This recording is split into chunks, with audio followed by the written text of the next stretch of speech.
I welcome you all to this august gathering and representative from different parts of India, also from different parts of the world. You are all heartily welcome.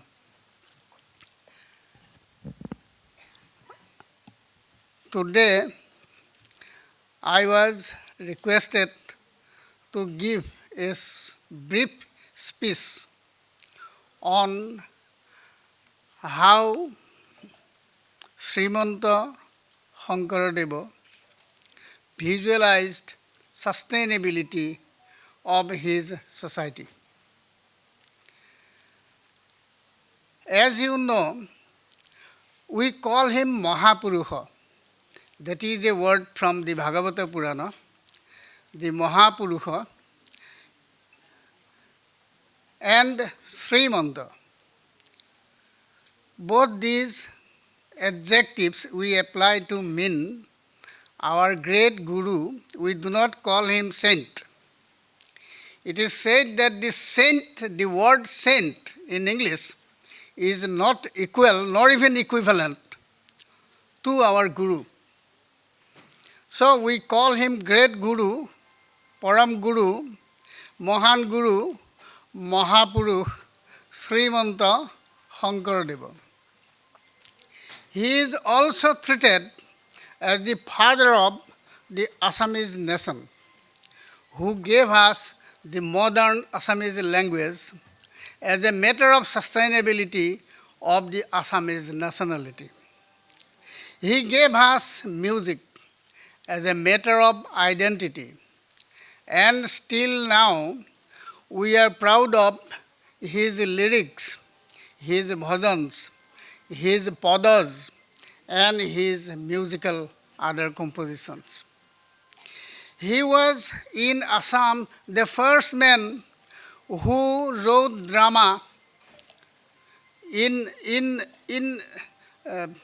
similarly the drama, I should say,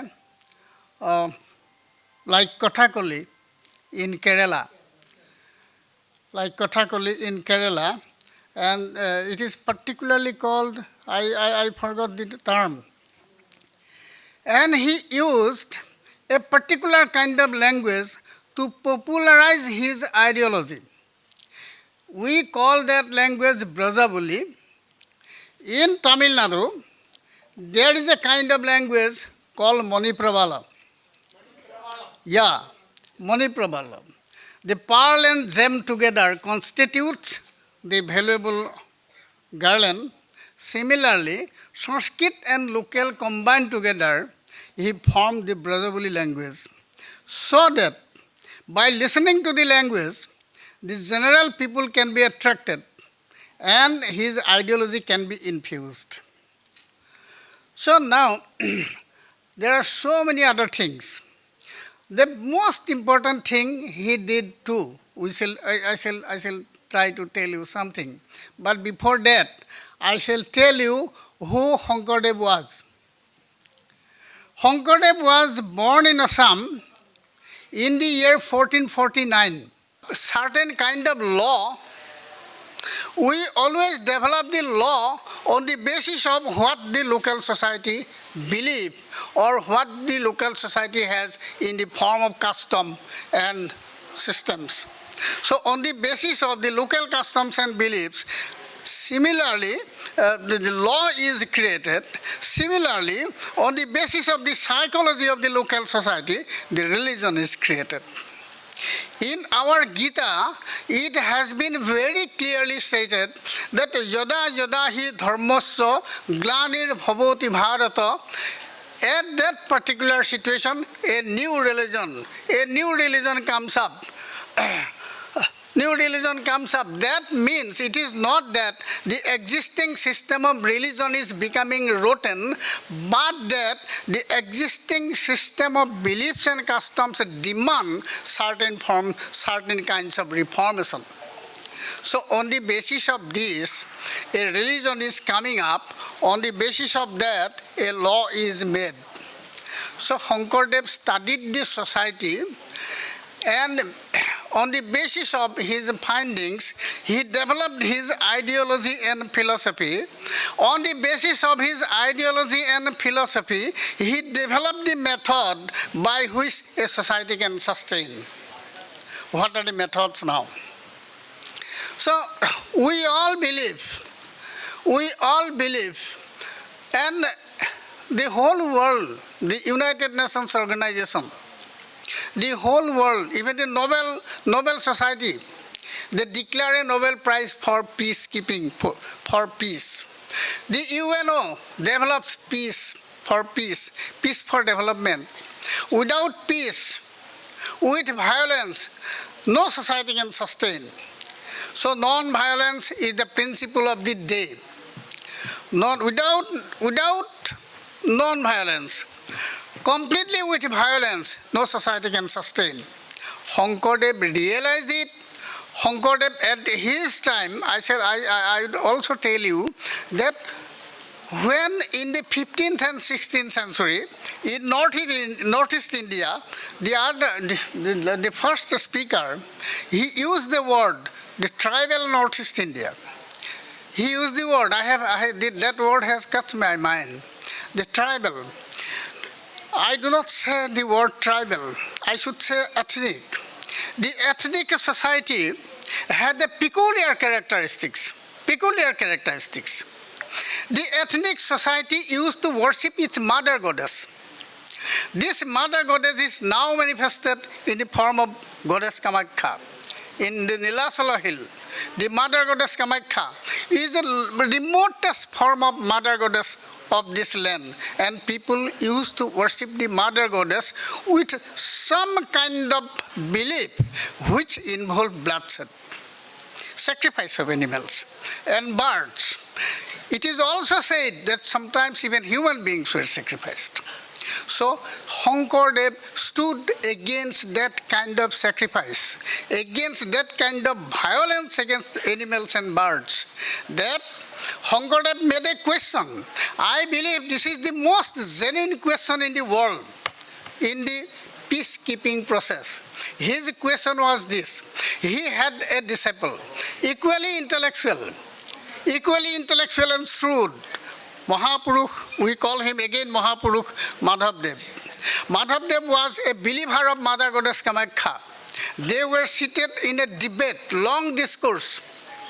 Ultimately, Shankardeva put him a question.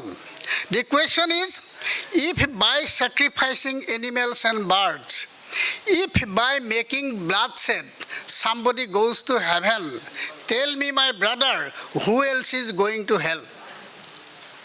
If somebody is making sacrifice in order to get heaven, what else will have to do by one who is going to hell? And Madhavdev remained cup and mum, and he could not answer. So that if you want to be in heaven, in Hindu religion, we believe in three important things. In one, we believe that after death we shall go to heaven. In another, we believe that after death we shall go to Vaikuntha. In still third, we believe that after death we shall have moksha, release. It is not salvation again, it is release. So, dukh kashta jantrana se to mukti hua. So, my birth is painful, my death is painful, my brother died, I am feeling pain. All the world is full of pain, like Lord Buddha. The world is full of pain. So, in order to be released from pain, there is a door called moksha. So, we also believe in moksha. So, all these three things, either you may go to heaven, or you may go to moksha, or you may go to Vaikuntha. But for that, non-violence is the only way by which you can do it. Otherwise, you cannot. That was the question established by Shankardeva in Assam. We know that when Lord Buddha developed his theory of non-violence, Ahimsai param dharma, non-violence is the only religion, Buddha said. Emperor Asuk said, why should we make our stomach the graveyard of the animals and birds? Asuk said. Third, Shankardeva. If somebody goes to sacrifice, if somebody sacrificing by bloods and animals goes to heaven, who else is going to hell? This is the third man in the history of India, in the cultural history of India. Buddha, Asuk, and Shankardeva. So, as a matter of fact, in Assam, non-violence became the order of the day. I should tell you one thing. There is a narrative in his biographical work. One day, when Shankardeva was traveling with his friends on the forest, a deer was caught hold of by a hunter by a net. Shankardeva released the deer by putting a paisa, a coin, half a rupee coin, put it there for the hunter and release the deer, saying that let the hunter get the money for his labor, but let the animal be released for his enjoyment of life. So Shankardeva believed in the life and culture, believed in the peace and happiness, which is the key to the sustainability by non-violence, meaning non-violence. So in Assam today, at least all people after marriage will not go to kill any animals and birds. Before marriage, we used to kill birds or animals. But after marriage, we shall not go. And before marriage, you must go to the Guru for your Horon initiation. The Horon will give you, will say that non-violence is the only way for moksha. So, the statement of the Guru is binding on us. So, whatever is Guru saying is binding on us. It is said by Kabir as well as by Gorakhnath, and all the bhakti leaders will say that Guru's Bani is next to the God's message. Now, equality. Shankardeva believed in equality. Believed in equality. So, all over the world. All over the world. In India, when we speak of Manu Samhita, we understand that there is some discrepancy. Manu Samhita.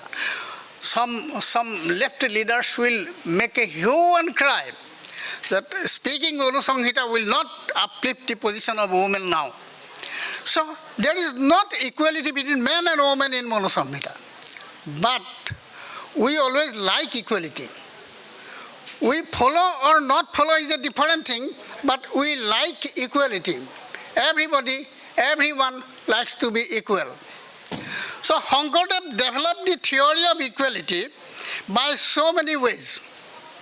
The number one is his discovery of the Namghar. Namghar, I should say Namghar is an Assamese compound word. Nam means name of the god. Ghar means house, the house of God. It is also called Horigriha. Therefore, it is also called Horigriha, Namghar. The Namghar is open as against the temples. The temple is covered. You will see every temple is covered. And the inside of a temple is dark to create terror. To create terror. When you enter a temple, you will be terrified, because lest the deity will be displeased on you. Nobody will allow you, unless you are belonging to a certain category of people, to enter a temple. You must have some other qualifications. Otherwise, you will not be allowed to enter. But go to a Namghar. Anybody from Manipur? Manipur has Namghar. That Namghar has been imported from, the idea of the Namghar has been imported from Assam. In 1772, King Garib Nawaz, he came to Assam. He was taking shelter here for 6 months in Shivsagar. And during this period, the Kshatriya culture was shown to him, and he was so satisfied that he took the culture from Assam to Manipur. Now Namghar. Namghar is an open space. There is no wall. No wall. You can enter this side. You can enter this side. from backside, from front side. Everybody, irrespective of caste or creed, religion or anything, age or gender, you can enter the Namghar, get together and sit together and pray together. There is no distinction between men and men. So Namghar he discovered, allowing all to sit together, allowing all to pray together, allowing all to eat together. It is said that while sitting in the Namghar, if somebody discriminates against one another on the basis of caste, he was instantly expelled from the Namghar. So Shankardeva opened the door for all to pray God. That is why he developed a kind of religion where God has no image. Now I tell you, Shankardeva's religion was a sustainability force. How sustainability force? When I ask you, what is the God of Shankardeva? Shankardeva ka God kya tha? Lord Krishna? Assamese people should answer. No, he praised Lord Krishna as manifest of God, but not God. Shankardeva's God is non-manifest. Non-manifest. So when a non-manifest God is there is no need of an image. When there is no need of an image, there is no image, there is no need of a priest to lead you entire. There is no need of a priest to worship it.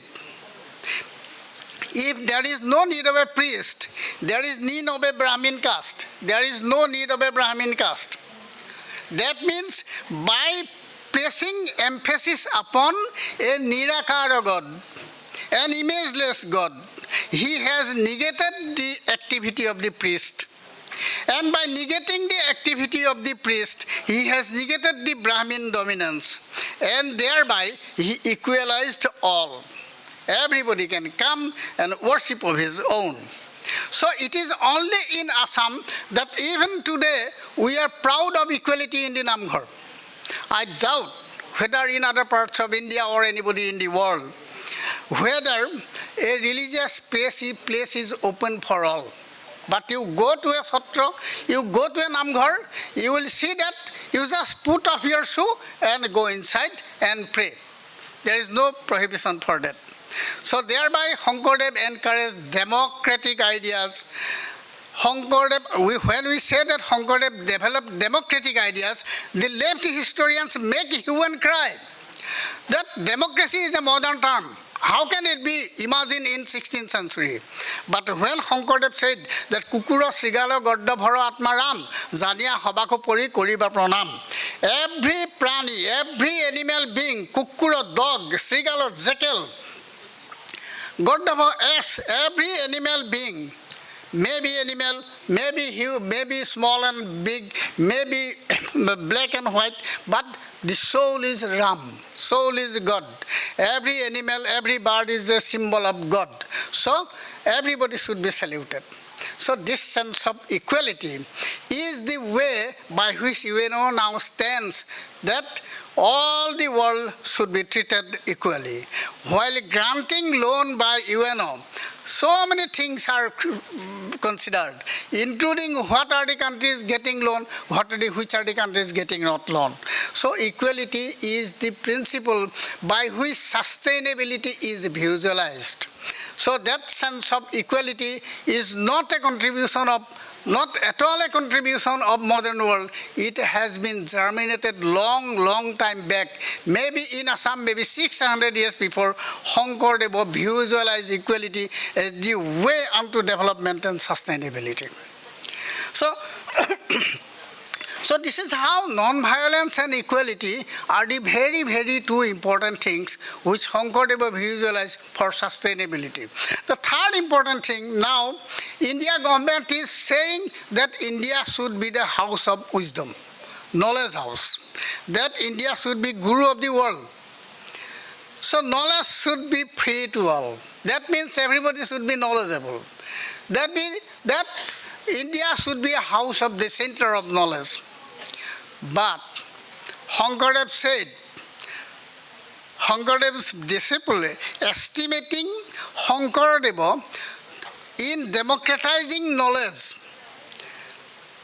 His disciple Madhavdeva said that Srimanta Shankare Para Bhangi Dile Bohe Brahmandaka Bhedi. Purbe, again another disciple says, Purbe Krito Debe Nana Hastra Kori, Nijo Hastra Mata Guputa Korea Thoila, Ishara Sorupe Srimanta Shankare, Bhakatora Hito Hetu Mukta Koila. Mane, earlier, the Brahman Pandits wrote in Sanskrit, excluded the scripture for the Brahmans alone.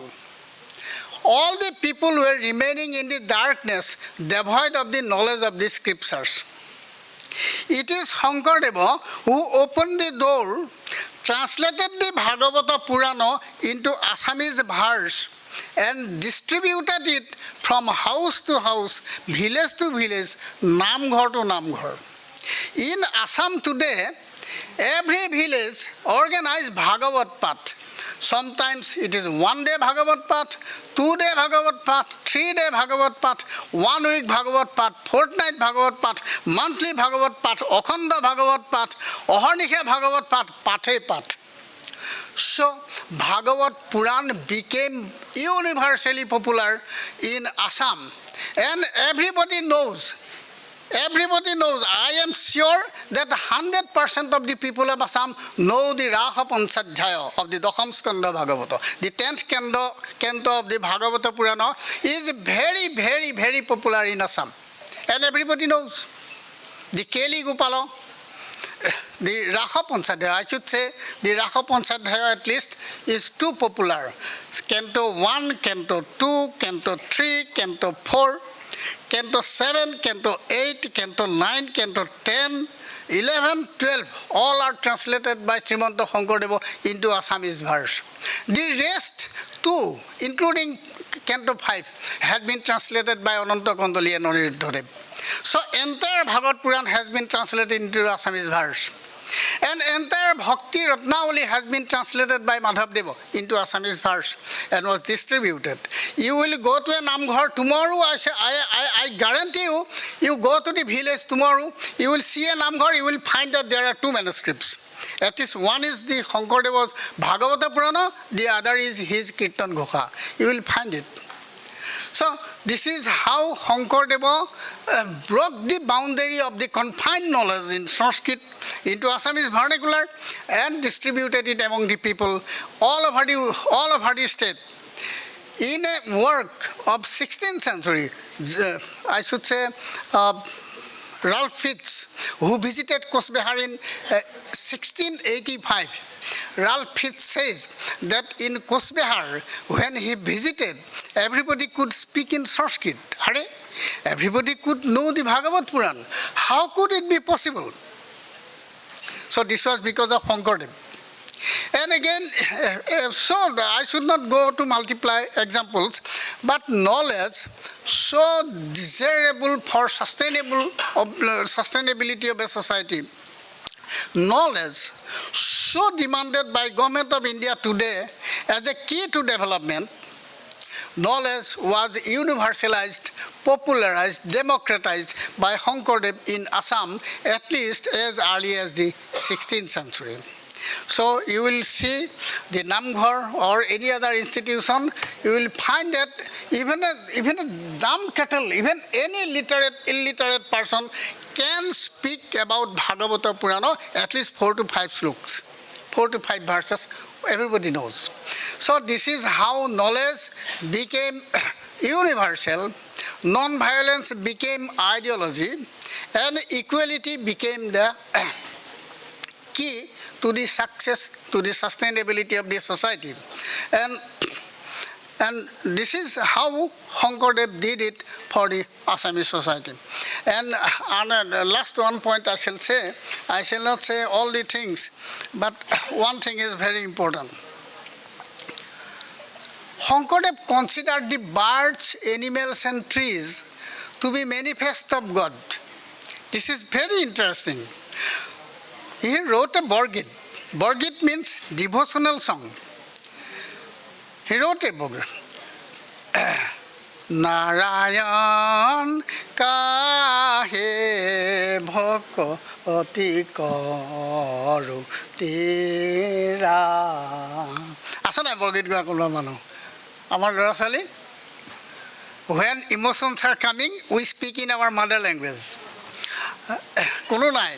So that Borgit, how shall we worship my God? Narayan kahe bhakti karu tera. How shall I worship? Agana gaja gat. Goa.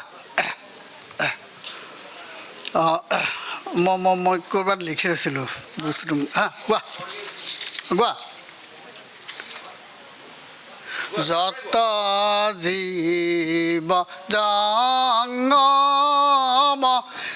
কীট পতঙ্গ অগণ জগতেৰি কায়া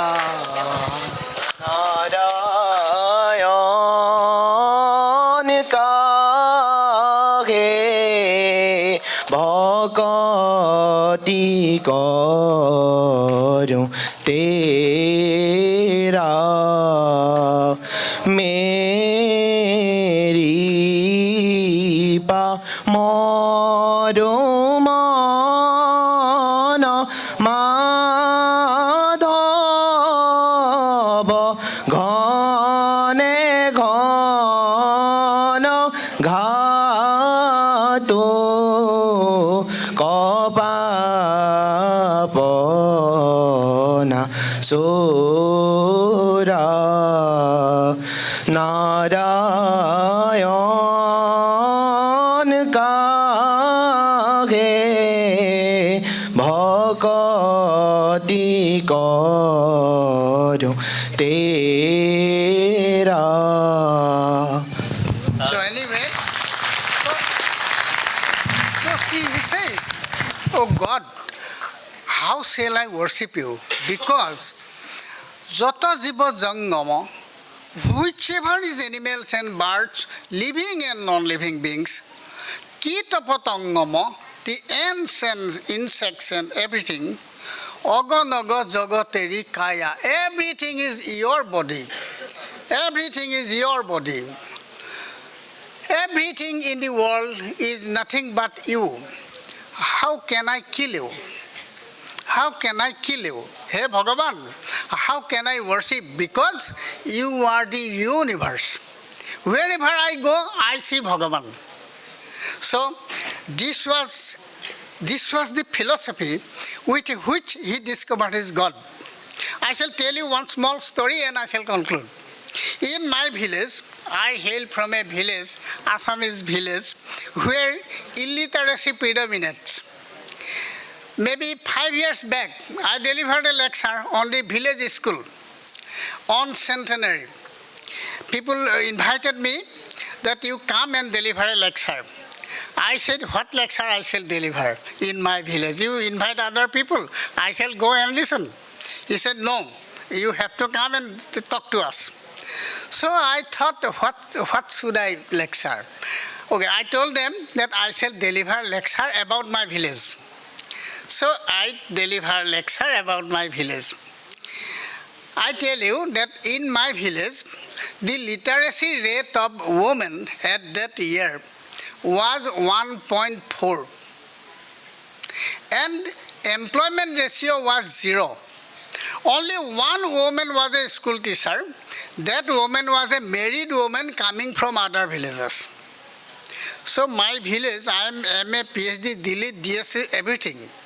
But what benefit is my village getting out of my education? That was what I tell them. That what is my duty? I told them that what is my duty. Okay, now, কি ক'বলৈ ধৰিছিলোঁ মই পাহৰিয়ে থাকিলোঁ story. So this is my village. One day what happened, my house, my village is by the side of the Brahmaputra. the old Brahmaputra. There are two Brahmaputras inside. There is an island that is called Majuli, and I hail from Majuli. So my house is on the north bank of the Brahmaputra. So during this season, in the October, November, during these months, many tortoises come up and they move in the jungles. And one day, my uncle, he found a tortoise of this size. He took it in his bag and went home and keep it there. Told his wife that today that shall have to be cooked. And I shall go for seeking a plantain flower, koldil. Koldilor lagat mane kasa khabole bhal.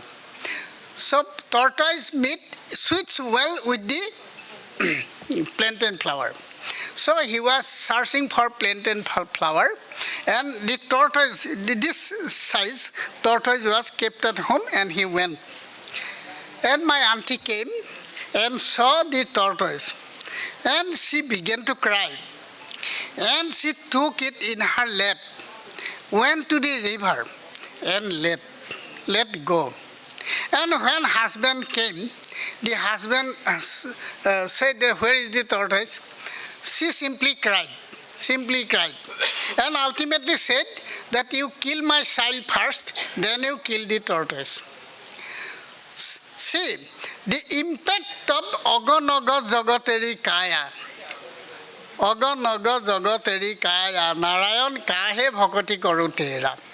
This is how today the kaso, that means tortoise, is an endangered creature. And government has to adopt a policy to protect it. But Shankardeva thought that nothing should be killed, everything should be preserved for a better society. You see, this is how Shankardeva's multifarious contributions, you cannot describe and you cannot come to a close. Just I tell you, in Sanskrit we say that Sahita Sangita Kalabihina Saksat Posu Pussa Visana Hina Trinangna Kadanapi Drivamana Visasat.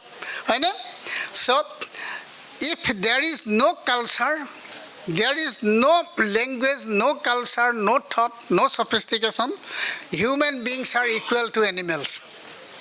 Shankardeva gave us culture.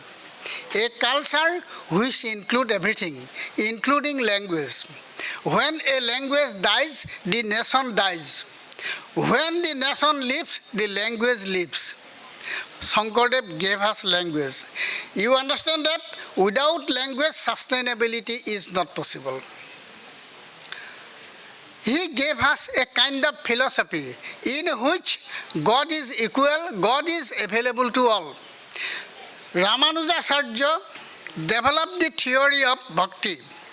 Ramanujacharya. But he said that in order to get the moksha, one has to be born as a Brahman. Before that, nobody is eligible for moksha. Everybody is eligible for moksha. So this is the way Shankardeva gave us the ideology, philosophy and instrument for a sustainable society. So that Guru, therefore, we call him Mahapurusha, the great Guru. We call him and his disciple Dujana Guru, Shankardeva Madhavdev, who broke down the embankment of knowledge and overflowed the entire society. It is to this Guru that we owe our identity. So, all people, my dear listeners, audience, I thank you very much for listening to me. This is what I should say, and I believe I close here about my talk about Shankardeva. I apologize that I could not do justice to the great Mahapurusha who made us as a nation. Thank you very much.